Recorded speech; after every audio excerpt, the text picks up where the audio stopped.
Patty Christensen here, hand CRPS lady. I'm on location still. I'll wait till I get back to do all the rest of my videos. Whew, I walked over 10 miles yesterday. I can hardly stand. And it was super windy, so I had taken my hat off for part of the time. Got a little sun. But anyway, the reason I'm doing this one, and I apologize that it's wobbly, is I wanted to show you they have...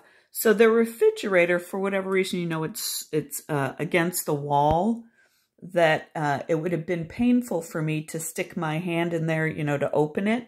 So these things right here are actually magnets. You know, if you pull it real hard, they'll come off. But they're a great way to open the fridge, right? And so it got me thinking that I bet that has a lot... Oh boy, I really am sunburned and look rough. I'll bet that has a lot of really good uses for people like me that have hand CRPS, is to have those magnets where I can like hook in or I can put something else in.